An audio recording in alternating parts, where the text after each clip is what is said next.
Alright guys, I found out another way to cut out cards similar to this without having to resize a bunch of rectangles or having to trace on a lamination pouch. So I was really excited and I wanted to share with you guys tonight, but I am getting a tripod tomorrow, so hopefully these videos will be a little more stable starting tomorrow. So, what you do is you go right into your patterns. Now, the original video said go into shapes and pick whatever shape, but I found out if you go into borders and go to the 10th page, there is a straight line. Now, I tried this earlier, and if you start with a horizontal line and try to flip it later, as I'll show you, it doesn't go to a vertical line, it goes to a diagonal line. However, if you flip it now and start with a vertical line, you can flip it to a horizontal line, no problem. I have no idea why, but it's happened to me twice. So I'm going to start with a vertical line. And then I just hit set. Now the important part is to hit this button right here, the blue rectangle with the line. This is the scan feature, so it will scan in the cards that you have so you can line everything up.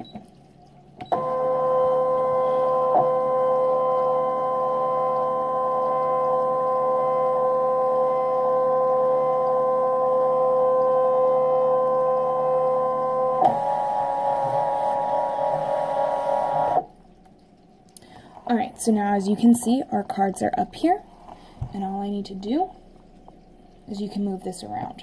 You can see there. But as you can see, it is too short. So we just go right up here, and we can go right here, and we can manipulate it. Now I played with it earlier, so I know exactly how tall it needs to be. You could also take a ruler and measure your lines prior. I am simply going to up it to 7 inches, because as I found out earlier, that is the perfect size. And then I need 3 of them, one for the side, middle, and other side. But I'm also going to need a 4th one to flip later, so I'm going to go ahead and go with 4. Now, they're all up here on the screen, and the easiest way to align these is to go to zoom. Scroll down just a little bit till you've got the entire thing in focus. Come on, there we go, and you just drag and drop. Except for I don't know why. Oh, I wrote it down wrong. It is 7.5 inches, not 7 inches. I can't read my own writing. So I'm just going to go over here and I'm going to delete these extras, because it's just going to be easier to copy the correct length. So, 7.5. My apologies, guys. Okay, now we're at 7.5, and I want to go back to 4 of these. Alright, so back here. There should still be one over here. Yep, and it is now highlighted. And now, there we go, it's the correct size. Now, it doesn't have to be perfectly on this line because the line on the top will intersect with it. So I'm going to go ahead and place the other 2 lines.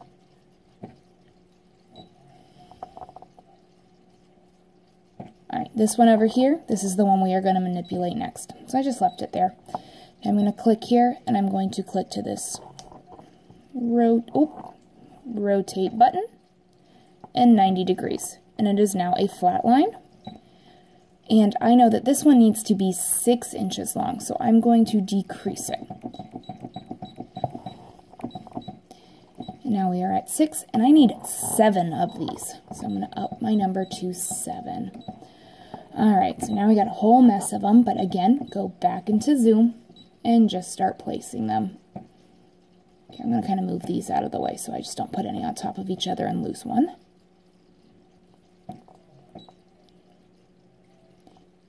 And once you've played with it a little bit, dragging and dropping these, and you figured out the right size and everything, it goes pretty quick. And especially if you are going to cut multiple pages of these, you can save the image or reuse it so you don't have to realign this for every single one. Okay, so now I am placing my last line right on top. And I hit OK. And I hit OK again. And one more time. Now, as you can see, we have very nice lines here. Now, when I did it a minute ago, we didn't have any hanging over, but you see how right here we have a couple hanging over, and this one does not connect quite right there, so we just simply go back, and I will reposition those. So I'm going to go ahead and pause this and reposition them, and I will be back. Alright, so I have gone back and I had fixed the couple of the ones that weren't touching. If you see up here, there's still a little bit of hangover, but that's not going to be a big deal because this over here is just going to be excess garbage. So now this is the easy part. We hit cut. It's giving us the estimated time, and we begin.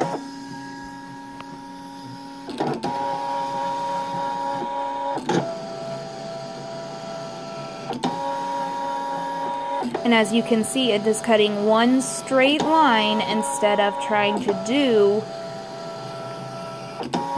14 different rectangles, which if you followed the original video and the style called fussy cutting, where it wanted you to align the rectangles over it, it was cutting out individual rectangles and it was a mess and it didn't look very good.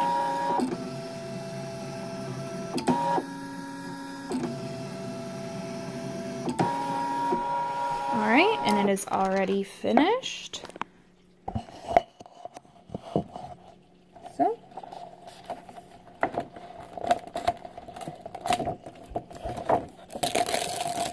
remove the cardstock. And again, like my previous video, it's more perforated because I didn't up the blade depth. I could probably go up just a little bit more, maybe a quarter of a notch. And there we go. We've got a bunch of separated cards.